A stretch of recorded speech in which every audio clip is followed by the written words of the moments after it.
Well, hello again, folks. Hope everybody's doing all right. Welcome to another episode of Embrace Live. So we are going to be live every Wednesday evening at 8 o'clock. And we're going to be bringing you lots of kind of topics, lots of guests.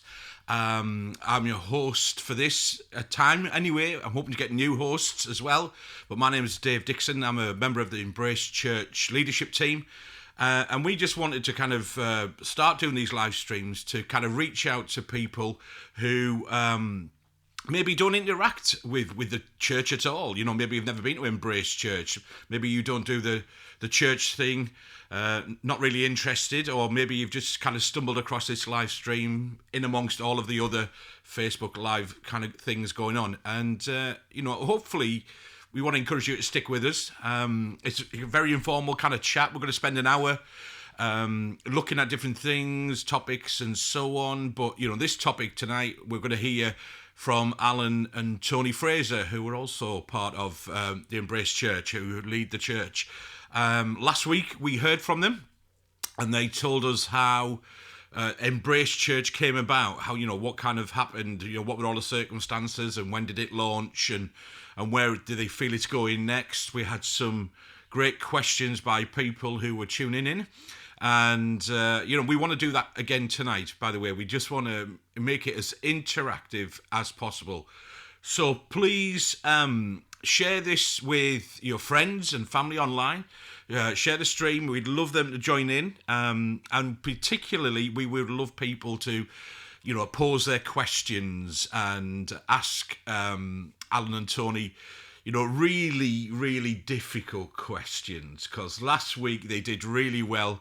I'm just looking at them on the other monitor here. That's what I'm doing, and I can see them smiling.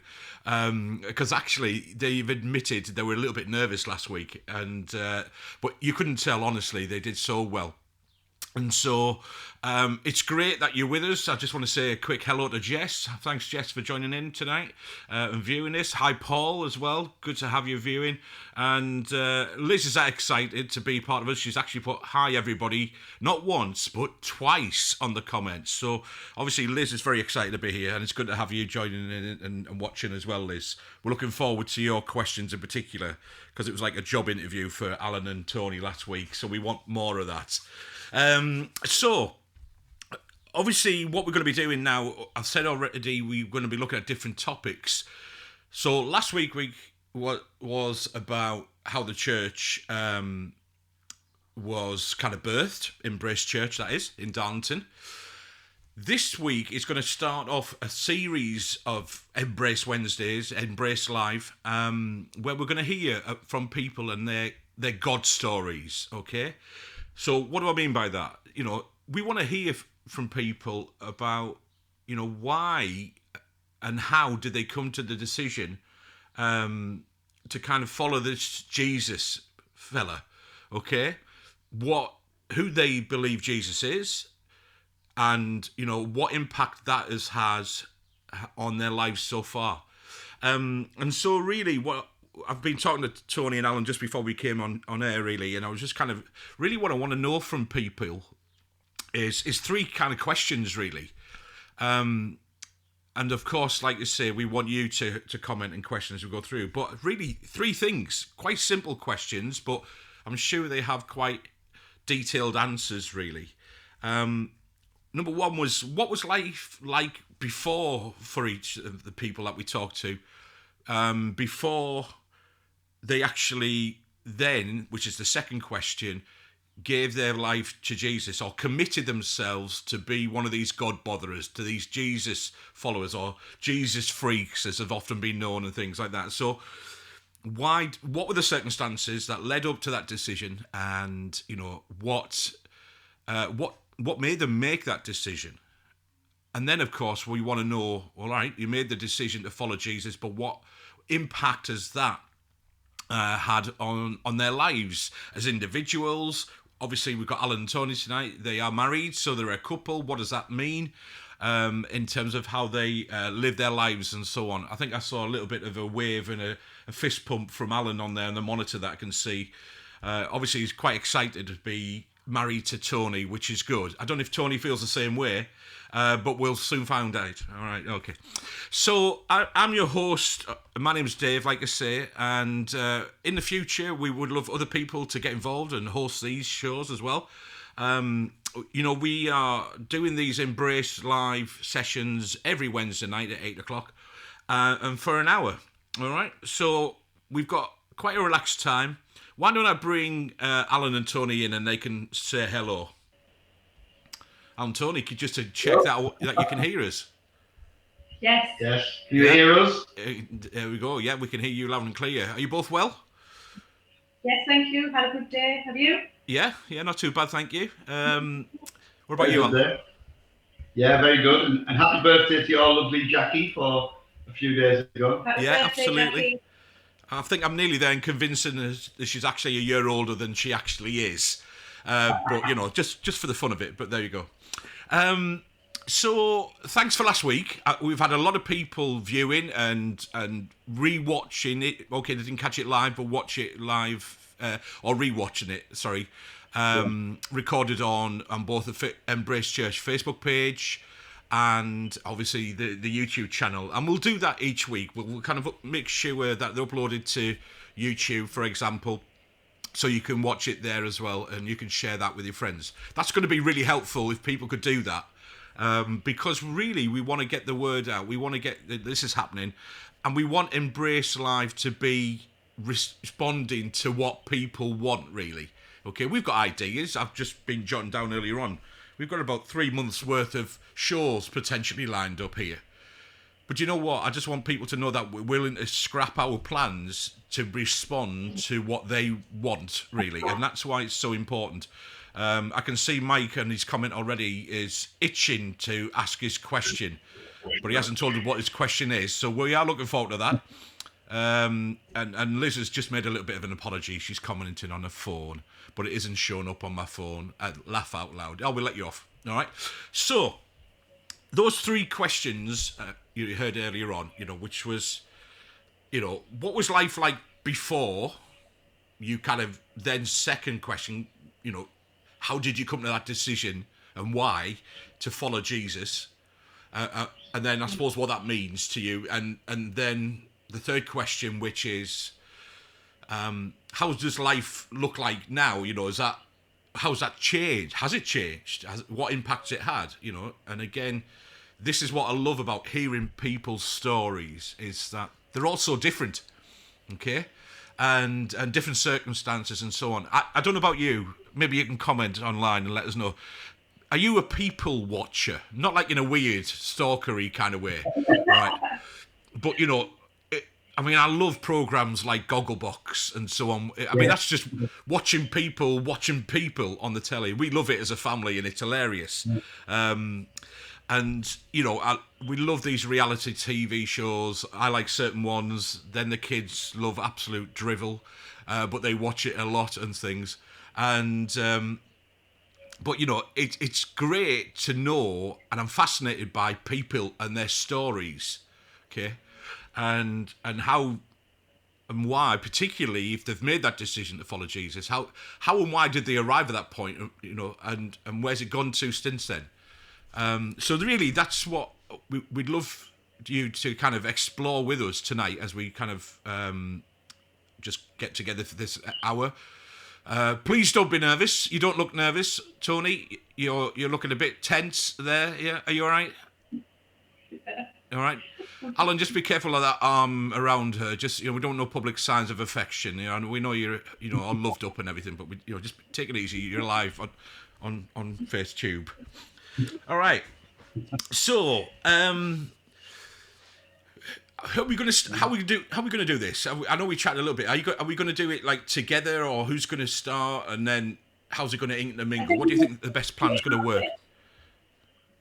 We thought, Dave, you ask question 1, yeah. Toni answer question 1, I'll answer question 1. Then you ask question 2, Toni answer question 2, and so on. Okay. So this sounds like a bit of a test. If I'm asking question 1, well, let's just make it clear that we're not going to be marking this. I am a teacher. I can do if you want me to. Yeah. But, there's no incorrect answers on this one.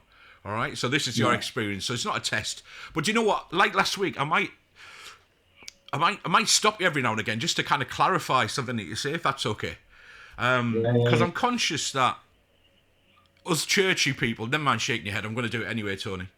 Us churchy people can get quite into the church jargon, and unless you're doing that church thing and maybe you haven't done it at all, or you've only been doing it a short while, it's like, what on earth does that mean? What does that mean? So I want us to kind of, try and be as inclusive as we can. I know that you two value this as well, and you're great at it. But I might interrupt and just ask you to kind of say, hang on a minute, what does that word mean? Or, like last week, Alan, you mentioned the word eldership, and I never got a chance to butt in and say, what does that mean? All right? So we'll just kind of see where we get to and things like that.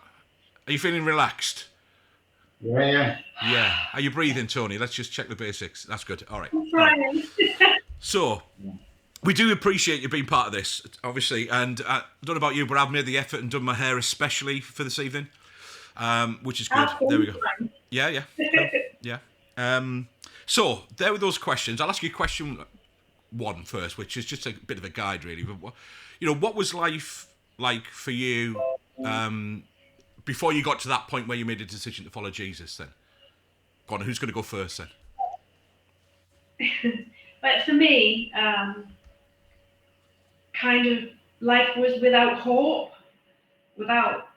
for change, really. I just thought that was what life was and didn't really want it. I left home when I was 15. I had quite a difficult upbringing, really. I had a lot of emotional difficulties, mental health struggles. I was in and out of hospital, and felt lots of hopelessness. I don't want to be all doom and gloom. I just want to be honest as well. Just didn't know. I just couldn't think straight. Things were happening to me. I don't know whether it was then or now. I was just all over the place, and like as I've said, it was no hope for change. I couldn't see it, and kind of my goal was not to live. That was my goal. Is not to live.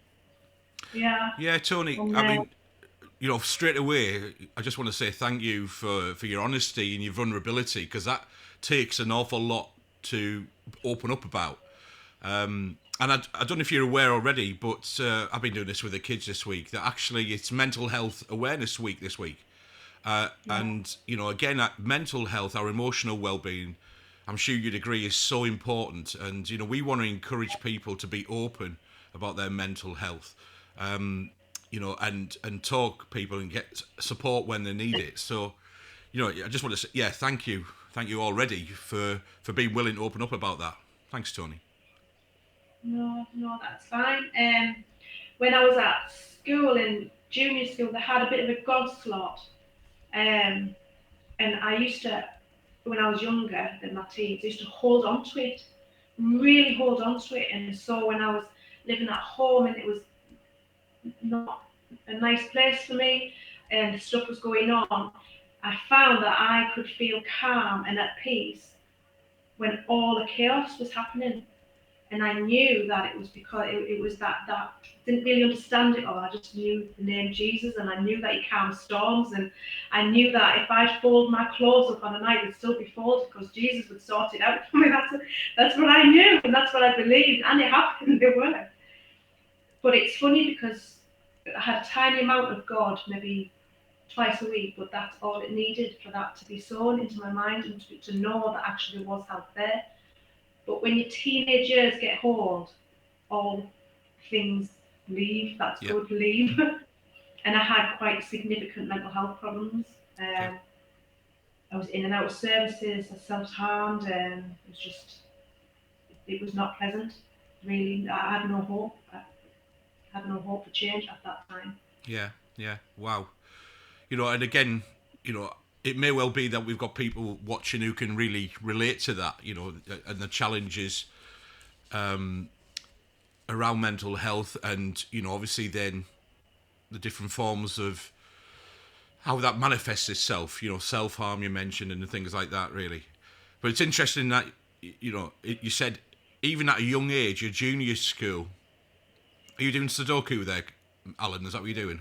Yeah, you just finishing that off. Cheers. Sorry.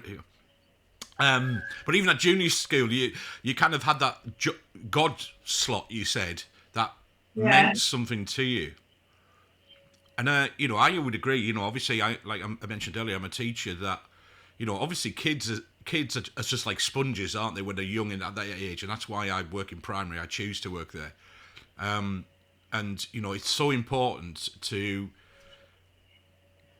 kind of sow into our kids from the youngest of ages about appreciation of faith and respect and tolerance and a wider all of that diversity, but within that as well, there's opportunity, and we, I know each school has different ways to be able to do this, but we've got a broadly Christian RE curriculum and acts of worship and things like that. And then for me, I agree that's so important, and your clear evidence of something that was important when you were young, how you said you held on to that and that helped you as you were growing up.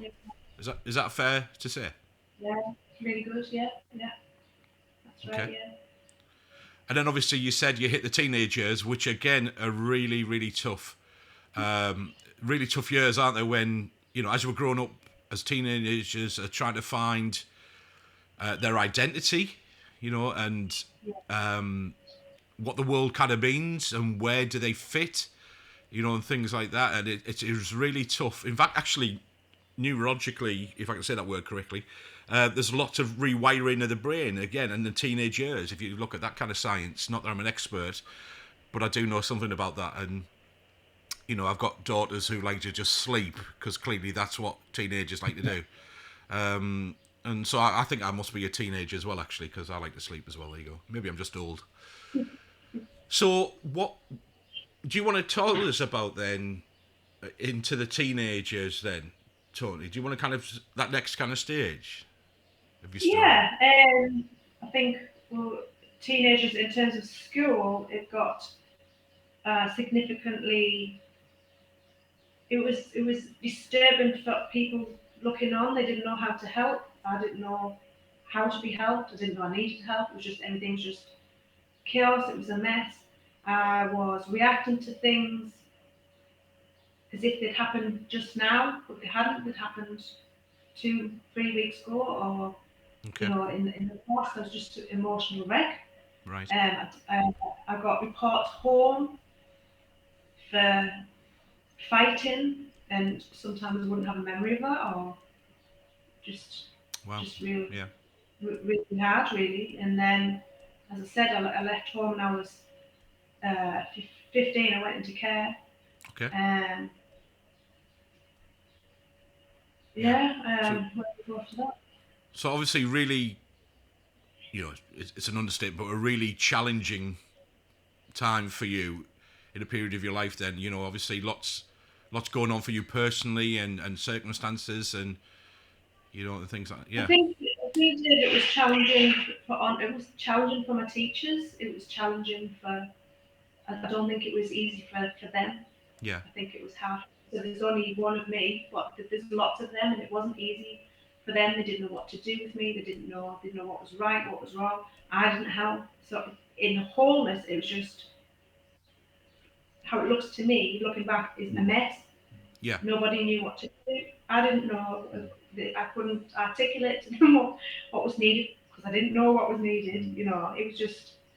It was a mess, and huge mistakes were made along the way because of that. Because people didn't have the insight that they have now. Yeah. Absolutely, yeah. There's a lot more awareness, understanding, a lot more research. Still a long way to go, I would say. But certainly, think absolutely. I can relate to that, and I totally agree with what you're saying there.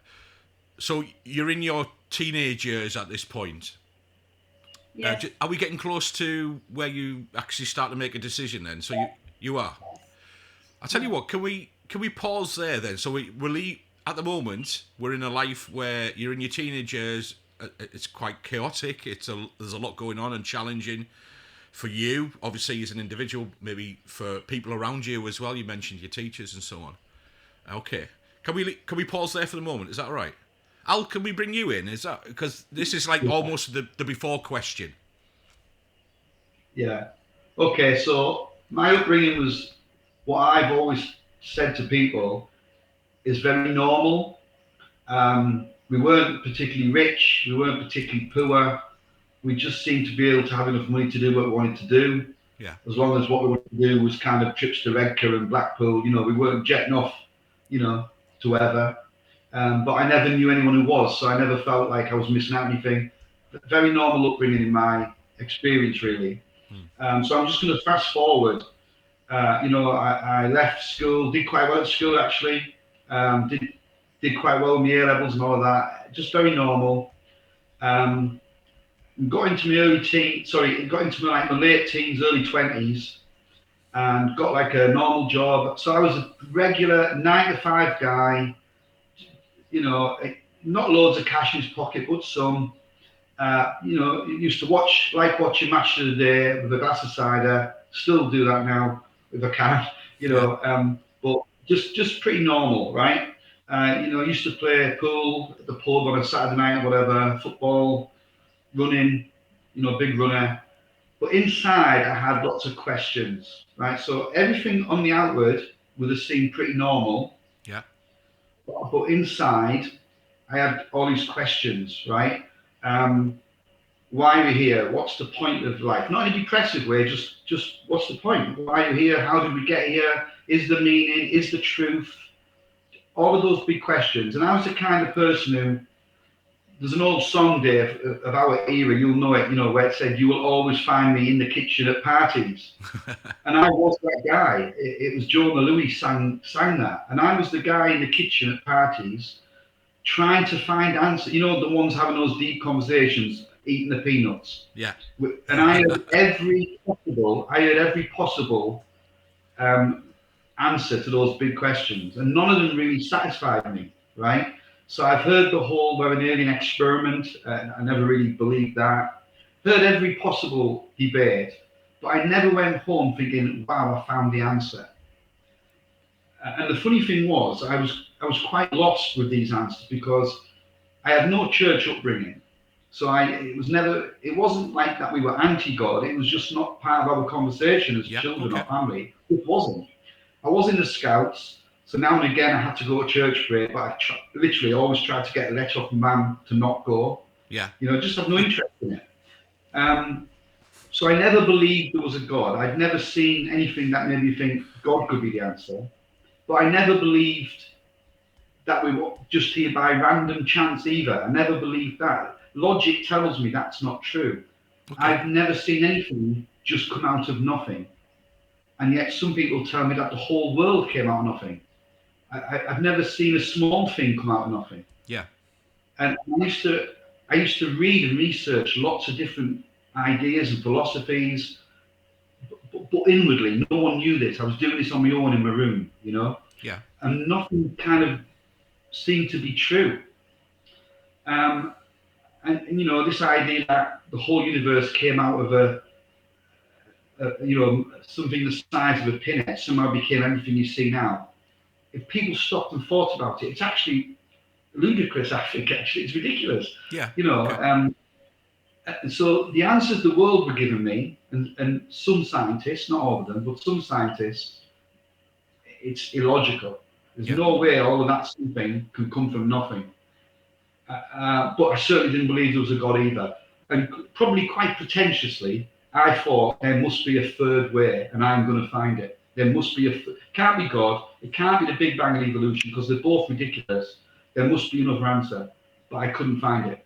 Right. So I was so that led me to me searching, and that kind of takes me now at the stage Tony was up to, where I'm not far from actually the next step. So it's probably best to ask questions to, or hand back over to Tony. All right.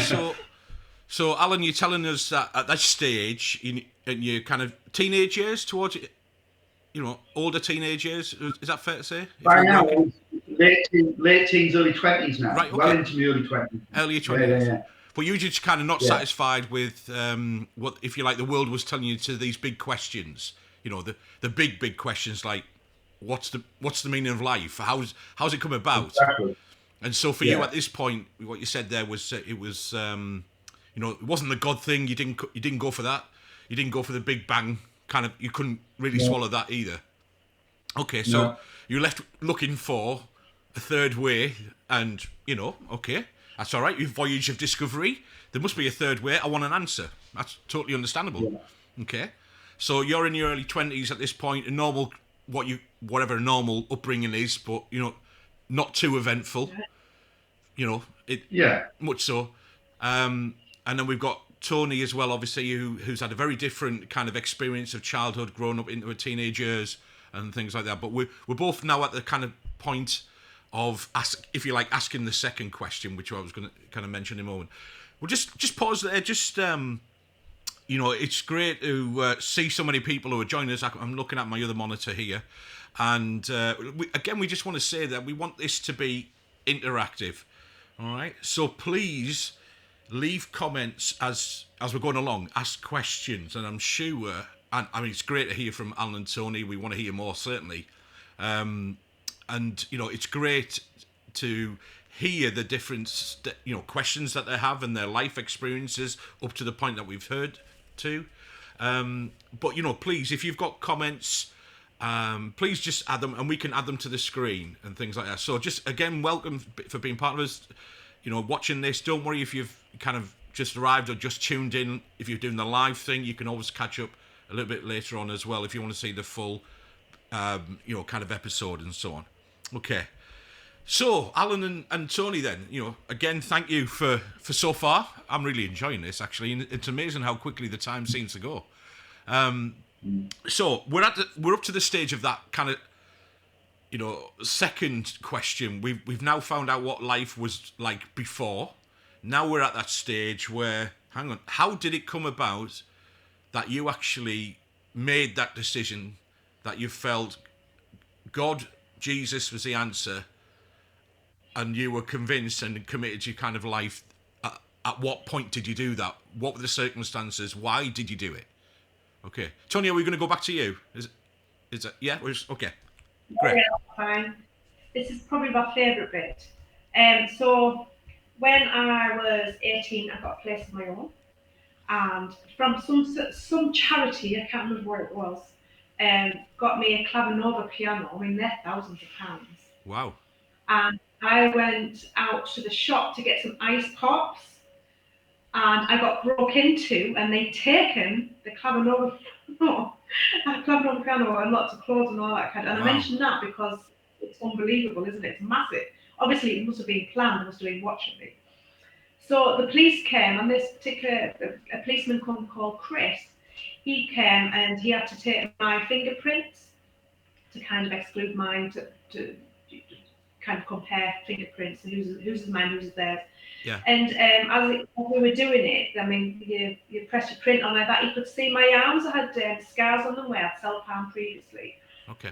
And so he lovingly asked me about it, asked me if I was okay, and I was all right. It's just they were old. I was absolutely fine, but I think you could see that I was scarred still. I think you can still see that, can't you, in some people, you know. And to my surprise, he came back the next day. Now, my instant thinking was, isn't that lovely? My instant thought was, what are you doing here? And what are you doing? Panic hit me. You know, what are you doing here?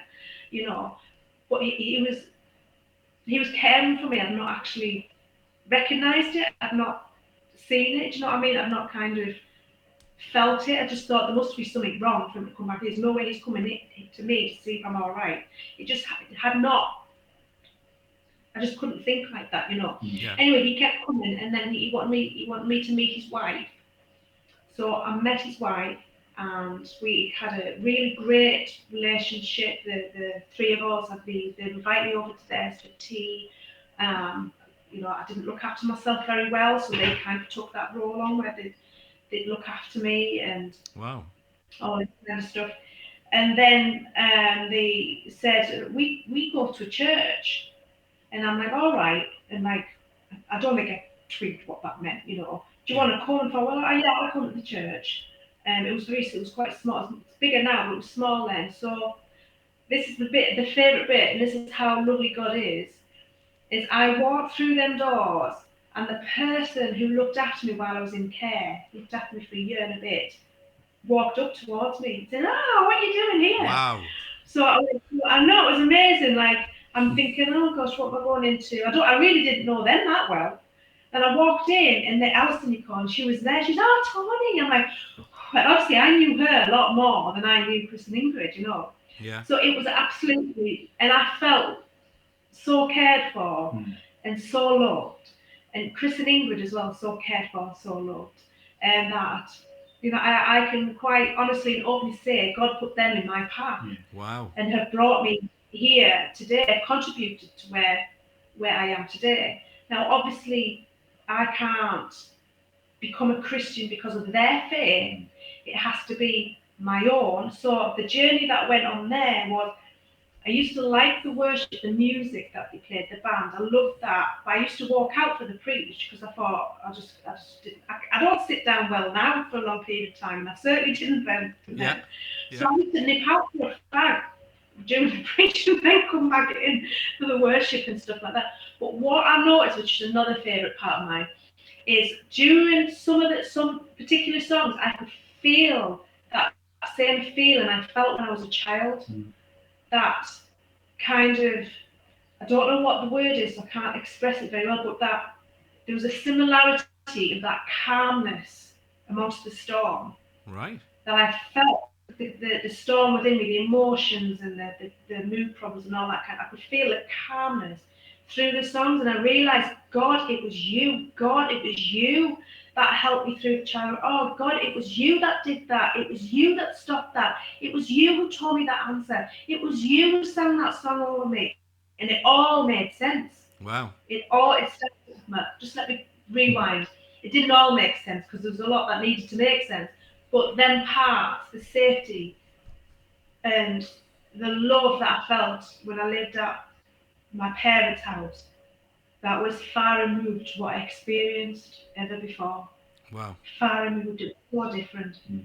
And I realised, you're there. You're there. And it weren't long after that I said, do you know what? I've done wrong things. This is the ABC of Christian. I've done wrong things.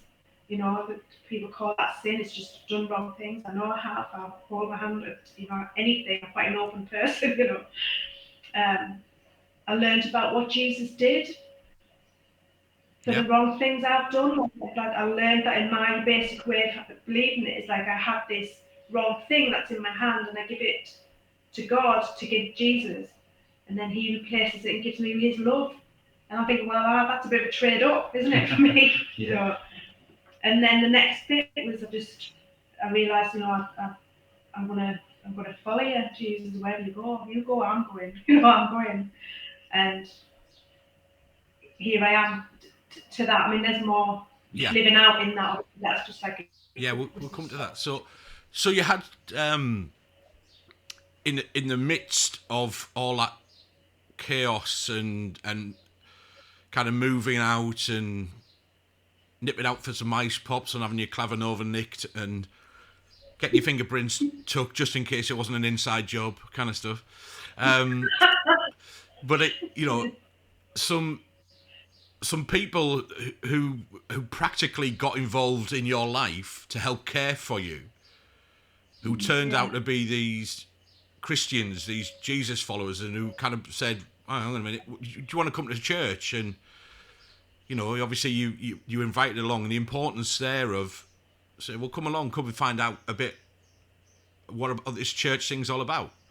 And and that, you know, kind of amazing moment then when somebody who had cared for you previously was in the very church that you were a visitor to when you arrived there, and it's amazing.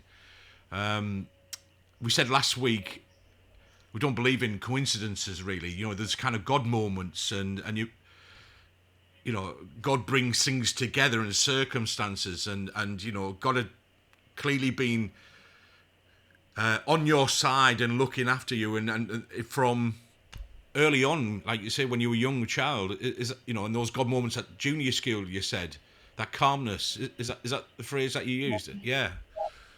Wow. And then from that, you kind of then made a decision through all of that kind of circumstances to say, well, this is for me. I believe in you, Jesus. I believe you that you are who you said you are. Yeah. Well, you see, it was a bit of an accident that I Okay. become a Christian. Love it. Go on. Because, yeah, because I was at like a Christian festival thing. I don't know what you call it. I'll call it Christian festival. And I asked somebody to pray for me. And what I asked for prayer for is because, well, just for a bit of emotional healing, some support. Okay. And she went through the ABC. If you accept, believe, confess, all that kind of stuff. But I only wanted to be prayed for. But she led me through a prayer that I kind of said yes. Like I confess, yes, I've done things wrong and I want to follow Jesus. But that's not where I went for. I didn't go to say I want to follow Jesus. I went to get some prayer. It was totally different. So I kind of feel like I become a Christian accident. Yeah, by accident. Right. Okay. I love that. That's interesting. Okay. So let's pause there then. And again, everyone, if you want to kind of comment, I know we've got a lot of people giving us the love hearts and are loving what you're saying as you recount your story. Again, people, if you're tuning in, you want to kind of ask a question or you want to comment, even if you're not watching this live, we still obviously, monitor comments on the page. And if you want to get in touch at any point, then we'd be more than happy, I'm sure, to to kind of respond to you and things like that, again. So let's leave you for the moment, Toni. All right, you became a Christian by accident. Yeah. You mentioned a few times this ABC. We maybe come back to that, okay, a little bit. Yes. Yeah. But Allan, let's pop over to you then. So you had these big life questions. You're in your early 20s. Yeah. Nothing was really answering those questions. Where'd you get to then? Okay, and it's important Toni told her story first because actually Toni becomes part of my story at the stage she was now at. Toni had become a Christian, if you want to use that word, that phrase, following Jesus or whatever you want to say, and became part of my story. So I was living my normal life, right? And I used to play football at a very high level called the Darlington District League on a Saturday afternoon. And on a Saturday night, we would go to the players would go to the White Horse Hotel in Darlington, top of North Road, and play pool and drink cider, right? And some of us would then go into a nightclub afterwards. So I was in the White Horse Hotel one night. I was now sort of 24-ish, something like that. And a very normal night, right? And then suddenly, across the bar, I saw someone who,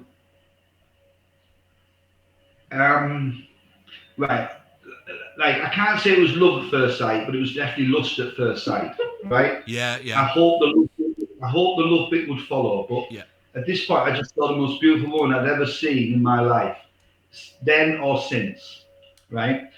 And so I just thought, I've got nothing to lose. I've never been in a serious relationship, anything like that. Okay. And I know this woman's way out of my league, but I'm just going to go and ask her if she would like a drink. Okay? And I knew the answer was going to be no. That's what I thought. But I thought, what the heck? It's a no now. So I may as well go and ask. If it's still a no, it's still a no. What's to lose? So I went up to her at the bar. And I'd honestly never done this before in my life. Honestly, I'd never done this before in my life. And I just said hello.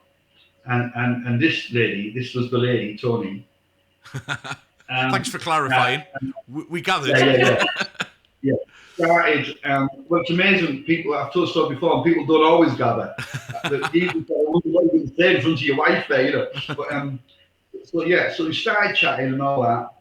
And I'd like to say I pulled out all the best Casanova lines, but I was probably just mumbling and stumbling along because, like I said, I've never done it before. But somehow she didn't walk away. Anyway, it got to like, it was probably about 9:30 or something then, right, when I first approached. So it got to like 10:30, 11 o'clock, and it was kind of time to go home, right? So I thought, right, in for a penny, in for a pound. I've just got to ask now. So the following Saturday, I was going to be at a friend's barbecue, right? So I said to Toni, I'm going to a barbecue next Saturday. Will you come to the barbecue with me? A bit of a nudge, nudge, wink, wink, you know, meaning as my sort of date sort of thing. And to my utter amazement, Toni said two things, right? But the bottom line is, the truth is, she blackmailed me actually. Was the two things? Was the second one off? Well, you'd think so, wouldn't you? Yeah. But the first one, she said, and I don't know which answer I was most amazed by actually. But first of all, she said, yes, I would love to come to the barbecue with you. Honestly, I couldn't believe it. And then she said, but on one condition, I'll go to the barbecue with you on Saturday night if you'll come to church with me on Sunday morning. Right. Clever, Toni, clever. So, very clever, right? and I do want to say this, right? It doesn't matter what people have got going on in their life, ups and downs, because life's like that, isn't it? It doesn't change, whether you're Christian or not. It's ups and downs. Yeah. But even when Toni had all of this going on, what she'd shared, she still had, she didn't put her Christianity on hold. Do you know what I mean? She still thought, right, okay, yeah, I'd like to go to the barbecue with this guy, but I'm going to tell him about church. And Toni's got this incredible ability to tell people about Jesus within an hour of meeting them. I found that she still does this within an hour of meeting anyone. They get an invite to church. Yeah. But anyway, so I got an invite to church, right? And I'm just going to be honest with you. One, I've never really been invited to church before. And two, I kind of thought, well, she only says I have to go once. So I was going to go once. Yeah. And if I'm honest, I thought, I'll go once. I've kept my pound of bargain. I'll never go again, right? And in my kind of a little bit of arrogance, actually, I suppose, looking back, I actually kind of thought, I'll be able to prove them wrong whilst I'm there. You know what I mean? Sort of thing. So we went to the barbecue. It went really well. We kind of did start going out at the barbecue, didn't we? We sort of became boyfriend and girlfriend. And we met the next day at the town clock at 10 o'clock Sunday morning to get to church for 10:30. Now, it wasn't a church building, so I was expecting your stained glass windows, your pews and all of that. There was none of that. Yeah. There was no guy in a dog collar, none of that. So I'm thinking, is this even a church? And there was quite a lot of people by now, maybe about 100, all age ranges, all of that. The music was drums and guitars. So I'm thinking, wow, is this honestly, I was thinking, is this a church, right? So, and a bit like Toni, I liked the music, right? I didn't believe the words, but I liked the music. It was my kind of music, you know, it was contemporary music. I thought the preacher was, you know, okay, said a couple of things that I could kind of agree with, but there was enough in it, Dave, for me to think, I'm going to go back by my own choice. And bit by bit, I started going. Sometimes, actually, I even when Toni couldn't make it, I even went on my own. And all the people were lovely, and I met these people who Toni had told you about, Chris and Ingrid and Alice and so on. And I'll have to just go a bit quicker, but basically, over the next few months, pennies started dropping, right, from what they were saying, from conversation. And I had 100 questions every week, and they just patiently answered my questions. Wow. I must have been doing their head in. But I had all these questions, and they were slowly answering them. I just had one problem. They were lovely people who intellectually were beginning to convince me they might be right or have a point, but I still couldn't say I'd kind of met God, or if God is, they were telling me God is real, well, where is he? Yeah. Right? So they were happy and clappy and dancing and all that. I thought they were a bit nutty, right? But hey, you know, and then, so I was having this internal conversation, and I'll never forget this as long as I live, right? This was the moment for me. I'm going from my house where I lived to Toni's house. We were dating and all that. This is probably 6 months after our first date at the White Horse and all that. And I was walking along, and you know when you're just having like a conversation in your head almost? At the time I thought it was just my thoughts. I now know I can say for sure I know that was God speaking to me, right? Okay. So I'm walking along. I can even remember where I was when it happened. I pressed the button to cross the road, for the green man. I could take you to it now, right? And I kind of thought, intellectually, they've convinced me actually that this isn't pie in the sky. I needed some proof of it intellectually, right? And they provided lots. We can talk about that another time maybe. About why the resurrection really happened, how we can be sure of that. That there's all this analysis from non-believers that Jesus was real and all of this. But I needed to know it myself, that he existed. And I just had this question in my head, right? I wasn't alive in the Second World War, but I believe it. Yeah. So why do I believe that? But I answered that thought. I said, yeah, but my granddad was in the Second World War, and although I wasn't there, I believe him. So I kind of thought, I've got you there, God. Do you know what I mean? Yeah. Like I'd answered him, I'd trumped him. And then he said, but you believe in the Battle of Hastings in 1066, and no one alive then was alive now. So why do you believe that and not what is written in the Bible? And to my annoyance, Dave, I couldn't answer it. Yeah. So I then researched historical evidence for the Old and New Testament compared to other historical documents. And to my annoyance, there is more evidence for the stuff in the Old Testament than there is for the Battle of Hastings. And I had lost the argument. Yeah. Intellectually, God had won. So part of me was thinking, oh my gosh, like I think God's real. I've got to become one of them. If this is real, one of them. Sure it is. I can't. I thought either I believe it and become a Christian, or I deny it and live a lie, because I knew at that point it was true. I knew without any doubt it was true. Yeah.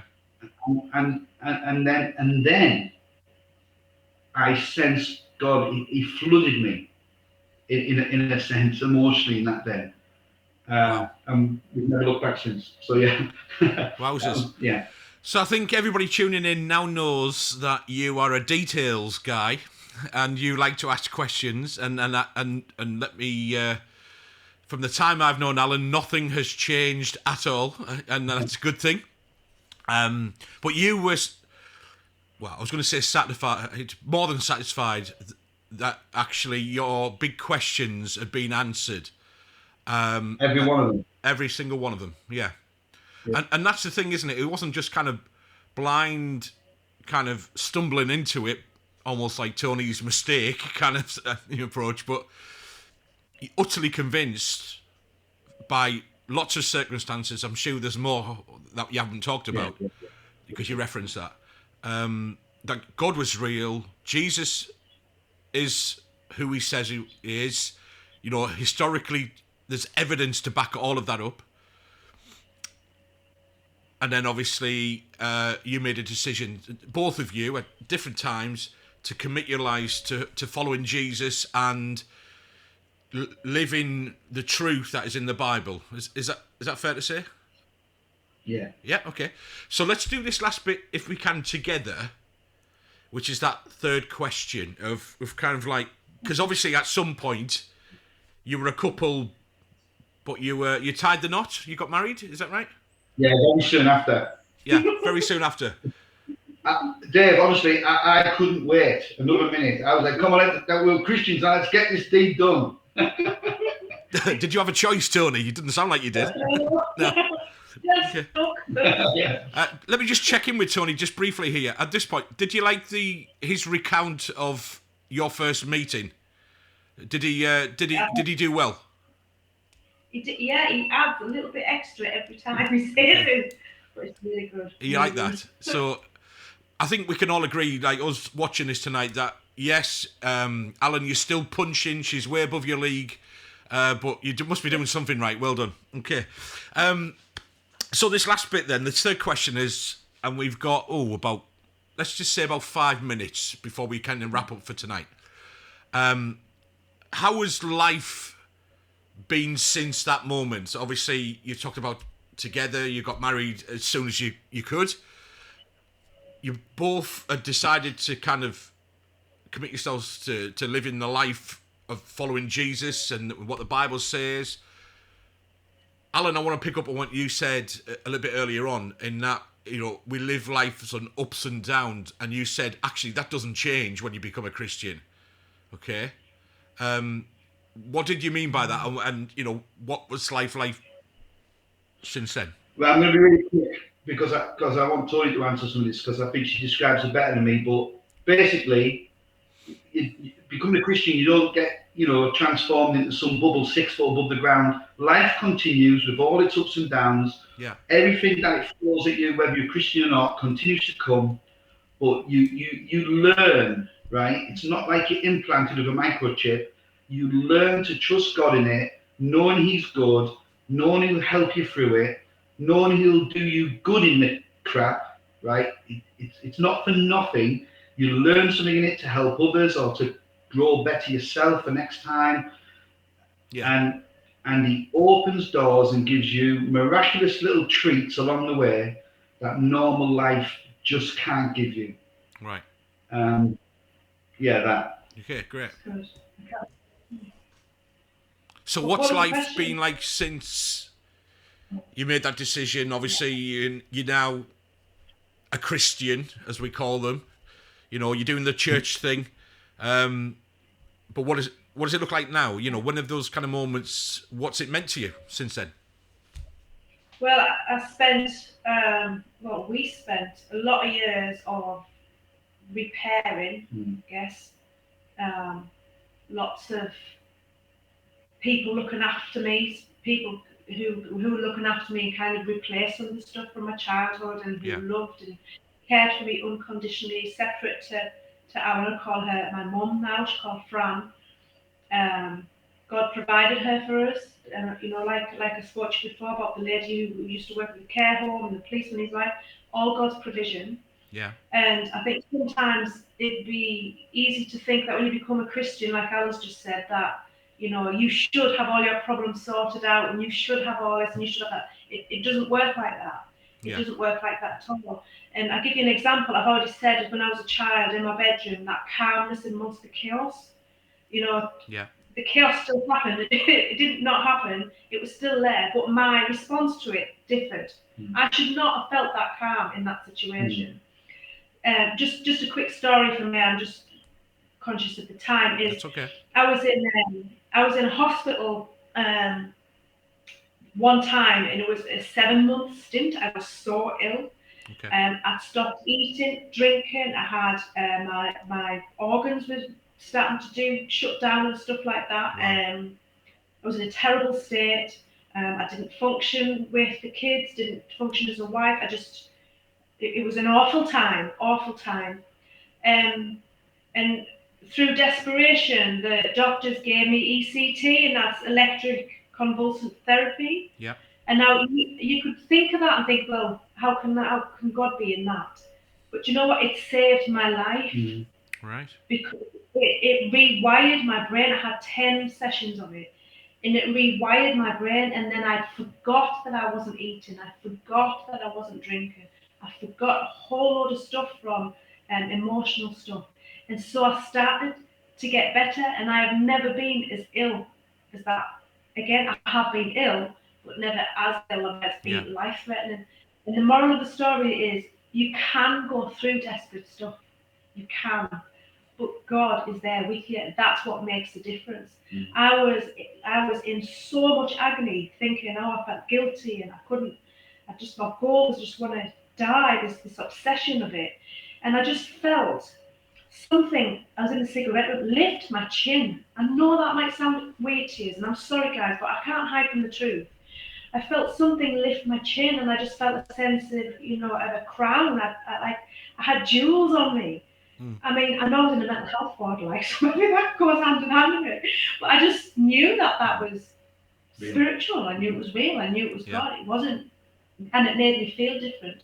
So I don't know if that answers the question because I can't remember it now. But that's my answer. No, that's great.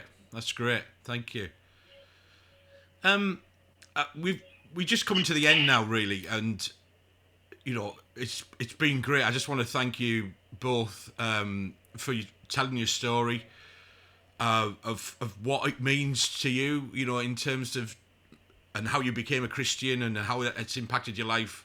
I think it's really important that people have heard tonight, and I think anybody who does this church thing regularly would agree completely with you that your problems aren't over, but God is with you in every single circumstance. I want to, Tony, you mentioned when you're kind of leading up to when you made that decision, you mentioned a few times this ABC. What does that mean? What you talked about this Christian ABC thing? What do you mean by that? Because what I'm conscious of, there might well be people who are listening to this or watching this either live now or maybe catching it some other time on demand, who might be thinking, who don't know Jesus but can really relate to Tony, your circumstances, and Al, yours as well. Look, big questions, really challenging childhood, and the impact that's had, and growing up with that, and you've been very open and honest and vulnerable with us, and again I thank you for that. But they can see how you've been talking quite clearly, and maybe people are watching this and thinking, I want that, I can relate to that. What's this? How do I do that? How do I do this ABC thing that Tony mentioned earlier on? Or again, what does that mean? Alan, I think you got the nod there. Are you going to explain this one? Yeah, that's fine. Yeah, I'm going to do it really quickly, right? So basically, nobody's perfect. We all know that. None of us are perfect. Absolutely. So none of us can get into heaven by being good enough, because heaven's perfect, and that's the pass mark. So Jesus, who was perfect God, came to earth, perfect man. He went to the cross, and he was punished at the cross for the things we'd done wrong and said wrong and thought wrong. Yeah. Right? Because doing wrong deserves a punishment. Yeah. That's just justice. That's the society we live in. That's God's idea. So if you choose that Jesus, right, was real and did that, he's paid the price for the things we've done wrong and said wrong and thought wrong. Okay? Which means the things we have done wrong, said wrong, and thought wrong are removed from us with Jesus pays the price, so God, the judge, says we're not guilty. Okay? Even though we're not. Okay? And that is the only way to have a relationship with God, to have God in your life and have you in God. Okay? And it goes forever. So Tony and I know, and anyone who's followed Jesus knows for certain they will go into heaven. And that's the only way. Yeah. Right? Is to have, the Bible calls it sins, right? To have those things wiped off your slate, forgiven. This is the ABC. A, you can do this tonight. You can be as sure of your relationship with God tonight as Tony and I are. And you can be guaranteed God in your life now and a place in heaven forever with him by doing this simple thing. A, admit you have done, said, and thought things wrong. B, believe Jesus is who he says he is, and that he died on the cross to pay the price for those things that you did wrong. And C, choose to follow him. That is it. If you have said those things in your heart, you just think, yeah, I believe that. I admit I've done things wrong. B, I believe Jesus is who he said he is and died on the cross for me. And C, I now choose to follow him as best as I can. You are now also following Jesus. He will help you in this life, and you will be with him forever in the next in heaven. That's it. Amen.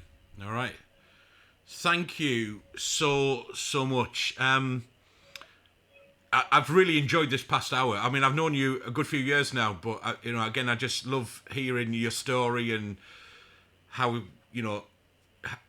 how you managed to land Tony. Al is just a complete mystery still, but God's plan, Dave, God's plan. Oh yeah, God's plan. That's right. Yeah, but we haven't got any questions from people who are watching. But I think what I want to do is I just want to show you the comment that Mike has said. Because I think it sums up all that we think about you. That we just want to thank you again. You can say thanks, Allan and Toni. You're a real blessing to us all, and it's great. That we get to know you. Thanks, and man. those of us know us, and we get to know you better and things. So, it may well be that as you're watching this, you've been, touched by what Allan and Toni have said. Maybe something that's kind of resonated with you. You kind of think, yeah, that's me. You can see yourself in what Allan and Toni say. We really just want to, say that you can contact us, obviously, via Facebook. And if you've made that decision tonight to be, a Christian, you've decided to accept God and Jesus into your life, and you're going to commit, you believe that Jesus died for you, then we'd love to hear from you.